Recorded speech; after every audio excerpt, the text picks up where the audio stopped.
श्री गणेशाय नमः। पार्वती जी का परमेश्वर शिव की महत्ता का प्रतिपादन करना, रोषपूर्वक जटिल ब्राह्मण को फटकारना, सखी द्वारा उन्हें फिर बोलने से रोकना तथा भगवान शिव का उन्हें प्रत्यक्ष दर्शन दे अपने साथ चलने के लिए कहना। पार्वती बोली, बाबा जी, अब तक तो मैंने यह समझा कि कोई दूसरे ज्ञानी महात्मा आ गए हैं, परंतु अब सब ज्ञात हो गया है। आपकी कलई खुल गई। आपसे क्या कहूँ, विशेषतः उस दशा में जब आप अवध्य ब्राह्मण हैं। ब्राह्मण देवता, आपने जो कुछ कहा वह सब मुझे ज्ञात है, परंतु वह सब झूठा ही है, सत्य कुछ नहीं। आपने कहा था कि मैं शिव को जानता हूँ। यदि आपकी यह बात ठीक होती तो आप ऐसी युक्ति एवं बुद्धि के विरुद्ध बात नहीं करते। यह ठीक है कि कभी कभी महेश्वर अपनी लीला शक्ति से प्रेरित होकर तथा कथित अद्भुत वेश धारण कर लिया करते हैं, परंतु वास्तव में साक्षात परम ब्रह्म परमात्मा है।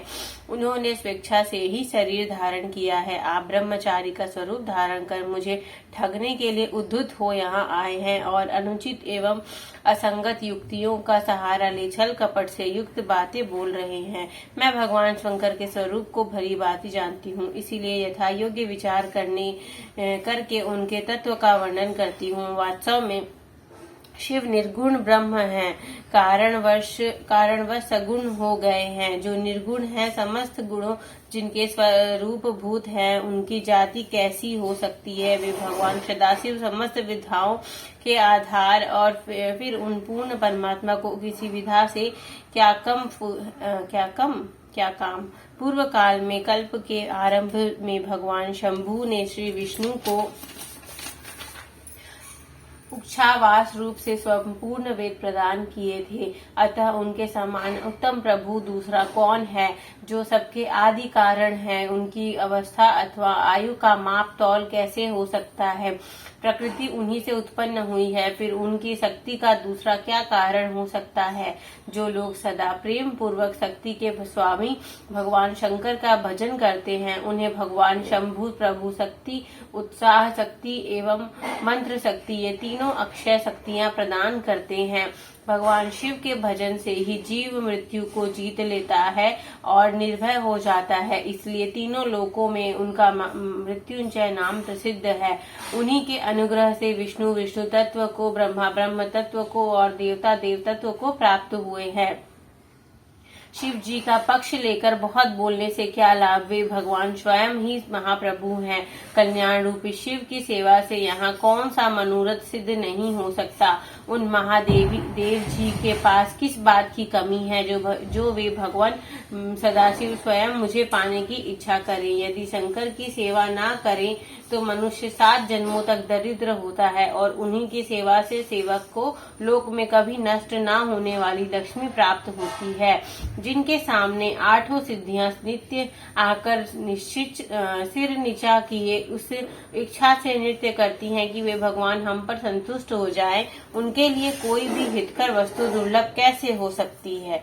यद्यपि यहाँ मांगलिक कहीं जाने वाला वस्तु शंकर का सेवन नहीं करती, तथापि उनके स्मरण मात्र ही सबका मंगल होता है। जिनकी पूजा के प्रभाव से उपासक की संपूर्ण कामनाएं सिद्ध हो जाती हैं। सदा निर्विकार रहने वाले उन परमात्मा शिव में विकार कहाँ से आ सकता है। जिस पुरुष के मुख में निरंतर शिव या मंगलमय नाम निवास करता है, उसके दर्शन मात्र से ही अन्य सब सदा पवित्र होते हैं। जैसा कि आपने कहा कि वे चित्ता का भस्म लगाते हैं, परंतु यदि उनका लगाया हुआ भस्म अपवित्र होता तो उनके शरीर से झड़कर गिरे हुए उस भस्म को देवता लोग सदा अपने सिर पर कैसे धारण करते। अतः शिव के अंगों के स्पर्श से अपवित्र वस्तु भी पवित्र हो जाती है। जो महादेव सगुण होकर तीनों लोकों के कर्ता भर्ता और हर्ता होते हैं तथा निर्गुण रूप से शिव कहलाते हैं, वे बुद्धि के द्वारा पूर्ण रूप से कैसे जाने जा सकते हैं। परम ब्रह्म परमात्मा शिव का जो निर्गुण रूप है, उसे आप जैसे बही मूर्ख लोग कैसे जान सकते हैं। जो दुराचारी और पापी हैं, वे देवताओं से बहिष्कृत हो जाते हैं। ऐसे लोग निर्गुण शिव के तत्व को नहीं जानते। जो पुरुष तत्व को न जानने के कारण यहाँ शिव की निंदा करता है, उसके जन्म भर का सारा संचित पुण्य भस्म हो जाता है।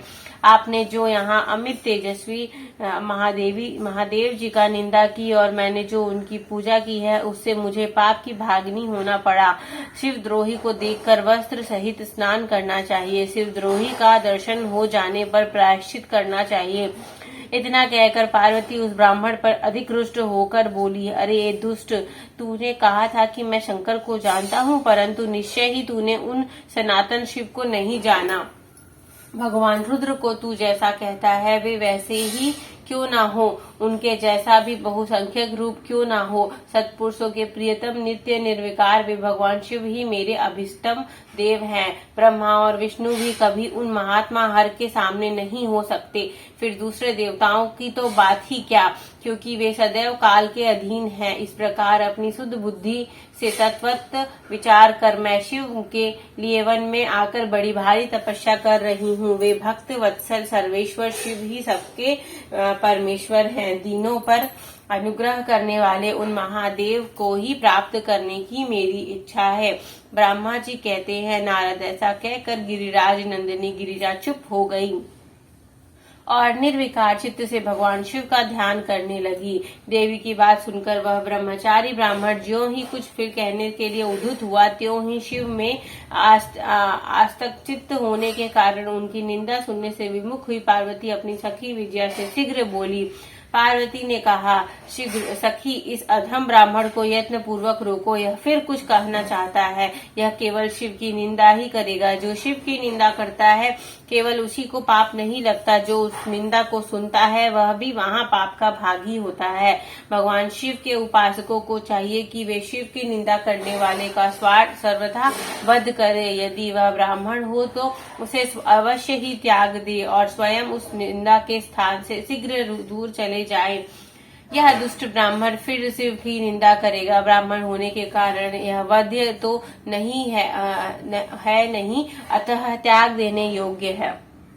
किसी भी तरह इसका मुंह नहीं देखना चाहिए। इस स्थान को छोड़कर हम लोग आज ही किसी दूसरे स्थान में शीघ्र चली चले, जिससे फिर इस अज्ञानी के साथ बात करने का अवसर ना मिले। ब्रह्मा जी कहते हैं, नारद ऐसा कहकर उमा ने ज्यों ही अन्यंत्र जाने के लिए पैर उठाया, त्यों ही भगवान शिव ने अपने साक्षात स्वरूप में प्रकट हो प्रिया पार्वती को हाथ पकड़ लिया। शिवा जैसे स्वरूप का ध्यान करती थी वैसे ही सुंदर रूप धारण करके शिव ने उन्हें दर्शन दिया। पार्वती ने लज्जावश अपना मुंह नीचे की ओर कर लिया। तब भगवान शिव उनसे बोले, प्रिय, मुझे छोड़कर कहाँ जाओगी? अब मैं फिर कभी तुम्हारा त्याग नहीं करूंगा। मैं प्रसन्न हूँ, वर मांगो। मुझे तुम्हारे लिए कुछ भी अधेय नहीं है। देवी, आज से मैं तपस्या के मूल खरीदा हुआ तुम्हारा दास हूँ। तुम्हारे सौंदर्य ने भी मुझे मोह लिया है। अब तुम्हारे बिना मुझे एक क्षण भी युग के समान जाना पड़ता है। लज्जा छोड़ो, तुम तो मेरी सनातन पत्नी हो, गिरिराज नंदिनी महेश्वरी। मैंने जो कुछ कहा है उस पर श्रेष्ठ बुद्धि से विचार करो। सुस्थिर चित्त वाली पार्वती, मैंने नाना प्रकार से तुम्हारी बारंबार परीक्षा ली। लोक लीला का अनुसरण करने वाले मुझ स्वजन के अपराध को क्षमा कर दो। शिवे, तीनों लोकों में तुम्हारी जैसी अनुरागिणी मुझे दूसरी कोई नहीं दिखाई देती। मैं सर्वथा तुम्हारे अधीन हूँ, तुम्हारी इच्छा पूर्ण हूँ। प्रिय, मेरे पास आओ, तुम मेरी पत्नी हो और मैं तुम्हारा वर हूँ। तुम्हारे साथ मैं शीघ्र ही अपने निवास स्थान उत्तम पर्वत कैलाश को चलूंगा। ब्रह्मा जी कहते हैं, देवादिदेव महादेव जी के ऐसा कहने पर पार्वती देवी आनंद मग्न हो उठी। उनका तपस्या जनित पहले का सारा कष्ट मिट गया। मुनि श्रेष्ठ सती साध्वी पार्वती की सारी थकावट दूर हो गई, क्योंकि परिश्रम फल प्राप्त हो जाने का पानी का पहले वाला सारा श्रम नष्ट हो जाता है। इस तरह ये अध्याय संपूर्ण होता है। अगला अध्याय, शिव और पार्वती की बातचीत। शिव का पार्वती के अनुरोध को स्वीकार करना। ब्रह्मा जी कहते हैं, नारद, परमात्मा हर की यह बात सुनकर और उनके आनंददायी रूप का दर्शन करके पार्वती को बड़ा हर्ष हुआ। उनका मुख प्रसन्नता से खिल उठा। वे बहुत सुख का अनुभव करने लगी। फिर उन महासाध्वी शिवा ने अपने पास ही खड़े हुए भगवान शिव से कहा। पार्वती बोली, देवेश्वर आप मेरे स्वामी हैं प्रभु। पूर्व काल में आपने जिसके लिए हर्ष पूर्वक दक्ष के यज्ञ का विनाश किया था उसे क्यों भुला दिया था? वे ही आप हैं और वही मैं हूँ। देवेश्वर इस समय मैं तारकासुर से दुख पाने वाले देवताओं के कार्य की सिद्धि के लिए रानी मैना के गर्भ से उत्पन्न हुई हूँ। देवेश यदि आप प्रसन्न हैं और यदि मुझ पर कृपा करते हैं तो मेरे पति हो जाइए। ईशान प्रभु मेरी यह बात मान लीजिए। आपकी आज्ञा लेकर मैं पिता के घर जाती हूँ। अब आप अपने विवाह रूप परम उत्तम विशुद्ध यश को सर्वत्र विख्यात कीजिए। नाथ प्रभु आप तो लीला करने में कुशल है, अतः मेरे पिता हिमवान के पास चलिए और याचक बनकर उनसे मेरी याचना कीजिए। लोक में मेरे पिता के यश को फैलाते हुए आपको ऐसा ही करना चाहिए। इस तरह आप मेरे संपूर्ण गृहस्थता श्रम को सफल बनाइए। जब आप प्रसन्नता पूर्वक ऋषियों से मेरे पिता को सब बातों की जानकारी कराएंगे तब मेरे पिता अपने भाई बंधुओं के साथ आपकी आज्ञा का पालन करेंगे, इसमें संदेह नहीं है। जब मैं पहले प्रजापति दक्ष की कन्या थी और मेरे पिता ने अपने हाथों में मेरा हाथ दिया, आपके हाथों में मेरा हाथ दिया, उस समय आपने शास्त्रों उक्त विधि से विवाह का कार्य पूरा नहीं किया। मेरे पिता दक्ष ने ग्रहों की पूजा नहीं की, अतः उस विवाह में ग्रह पूजन विषयक भारी त्रुटि रह गई।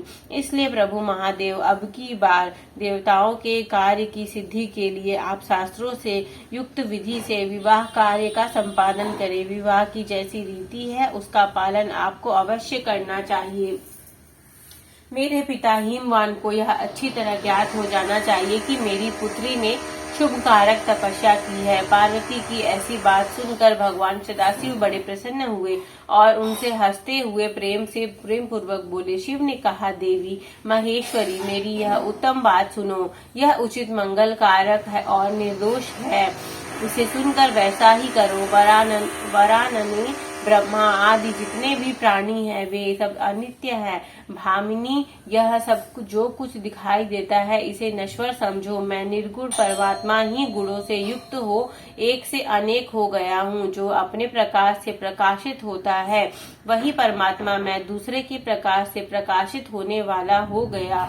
देवी मैं स्वतंत्र हूँ परंतु तुमने मुझे परतंत्र बना दिया। समस्त कर्मों को करने वाली प्रकृति एवं महामाया तुम ही हो। यह संपूर्ण जगत महामाया ही रचा गया है। मुझे सर्वात्मा परमात्मा ने अपनी उत्तम बुद्धि के द्वारा इसे धारण मात्र कर रखा है। सर्वत्व परमात्मा भाव रखने वाले सर्वात्मा पुण्यवानों ने इसे अपने भीतर सींचा है तथा यहाँ तीनों गुणों से अविशिष्टित है। देवी वर्णवाणिनी कौन मुख्य ग्रह है, कौन से ऋतु समूह हैं अथवा कौन दूसरे उपग्रह है, इस समय तुमने शिव के लिए क्या कहा, किस कर्तव्य का विधान किया है। गुण और कार्य के भेद से हम दोनों ने इस जगत के भक्त वत्सला के कारण भक्तों को सुख देने के हेतु अवतार ग्रहण किया है। तुम ही रजः सत्व तमोमयी त्रिगुणात्मिका सूक्ष्म प्रकृति हो। सदा व्यापार कुशल सगुणा और निर्गुणा भी हो। सुमेध्य में मैं यहाँ संपूर्ण भूतों का आत्मा निर्विकार एवं निरीह हूँ। भक्त की इच्छा से मैंने शरीर धारण किया है। शैलजे मैं तुम्हारे पिता हिमालय के पास नहीं जा सकता तथा भिक्षुक होकर किसी तरह तुम्हारी उनसे याचना भी नहीं कर सकता। गिरिराज नंदिनी महान गुणों से यत्न गौरवशाली महात्मा पुरुष भी अपने मुंह से दे ही दो यह बात निकालने पर तत्काल लघुता को प्राप्त हो जाता है। कल्याणी ऐसा जानकर हमारे लिए क्या कहती हो भद्रे, तुम्हारी आज्ञा से मुझे सब कुछ करना है, अतः जैसी तुम्हारी इच्छा हो वैसा करो। महादेवी जी के ऐसा कहने पर सती साध्वी कमल लोचना महादेवी शिवा ने उन भगवान शंकर को बारंबार भक्ति भाव से प्रणाम करके बोला। पार्वती बोली, नाथ आप आत्मा है और मैं प्रकृति, इस विषय में विचार करने की कोई बात नहीं। हम दोनों स्वतंत्र और निर्गुण होते हुए भी भक्तों के अधीन होने के कारण सगुण हो जाते हैं। शंभो प्रभु, आपको प्रयत्न पूर्वक मेरी प्रार्थना के अनुसार कार्य करना चाहिए। शंकर, आप मेरे लिए याचना करें और हिमवान को दाता बनने का सौभाग्य प्रदान करें। महेश्वर, मैं सदा आपकी भक्ता हूँ, अतः मुझ पर कृपा कीजिए नाथ। सदा जन्म जन्म में मैं ही आपकी पत्नी होती हूँ। आप परम ब्रह्म परमात्मा है, निर्गुण है, प्रकृति से परे हैं, निर्विकार है, निरीह है एवं स्वतंत्र परमेश्वर है। तथापि भक्तों के उद्धार में संलग्न होकर यहाँ सगुण भी हो जाते हैं।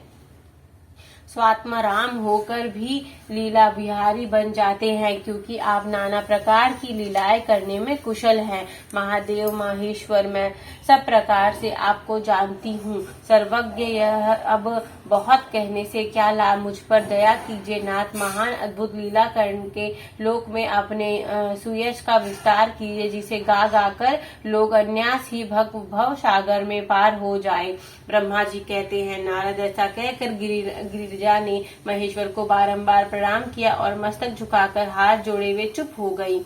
उनके ऐसा कहने पर महात्मा महेश्वर लोक लीला का अनुसरण करने के लिए वैसा करना स्वीकार कर लिया। पार्वती जो कुछ कहा था उसी को प्रसन्नता पूर्वक करने के लिए उद्धत होकर वे हंसने लगे। तदंतर हर्ष से भरे हुए शंभु अंतर्ध्यान हो कैलाश को चले गए। उस समय काली के विरह से उनका चित्त उन्हीं की ओर खींच गया था। कैलाश पर जाकर परमानंद में निमग्न हुए महेश्वर ने अपने नंदी आदि गुणों से वह सारा वृत्तांत कह सुनाया। वे भैरव आदि सभी गण भी वह सब समाचार सुनकर अत्यंत सुखी हो गए और महान उत्सव करने लगे। नारद, उस समय वहाँ महान मंगल होने लगा, सबके दुख नष्ट हो गए और तथा रुद्रदेव को भी पूर्ण आनंद प्राप्त हुआ। इसी तरह यह अध्याय संपूर्ण होता है।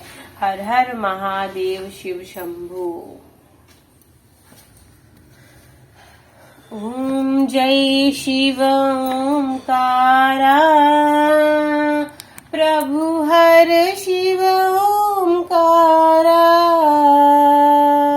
ब्रह्मा विष्णु सदा शिव अर्धांगी धारा। ओम जय शिव ओंकारा।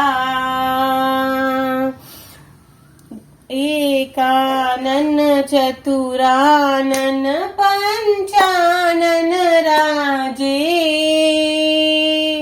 हंसासन गरुणासन वृषवाहन साजे।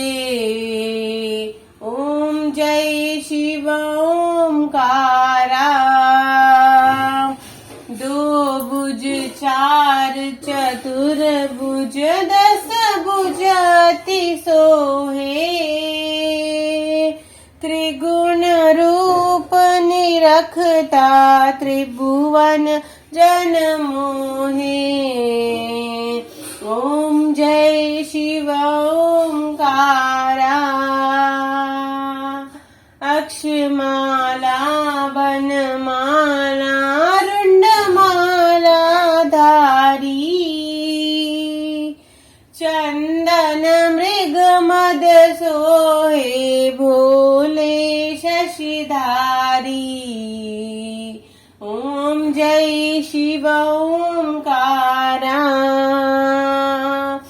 श्वेतांबर पीतांबर बागंबर अंगे,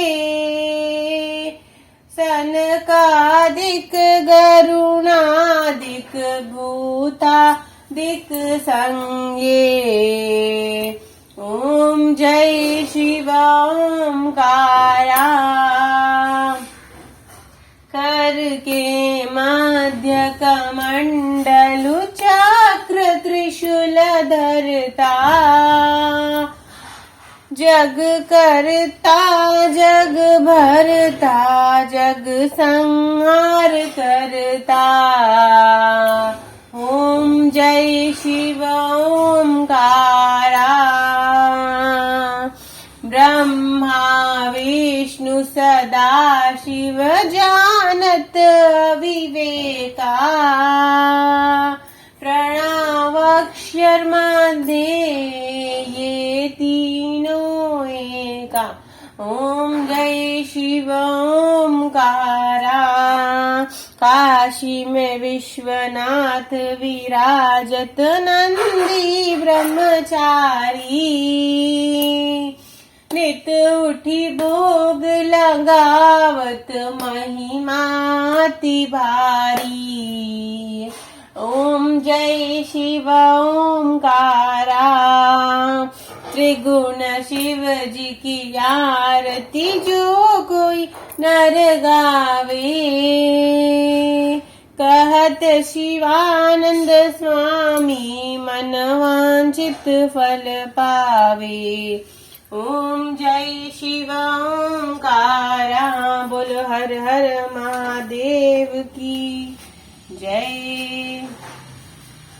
पार्वती पते की जय। शिव शंभू।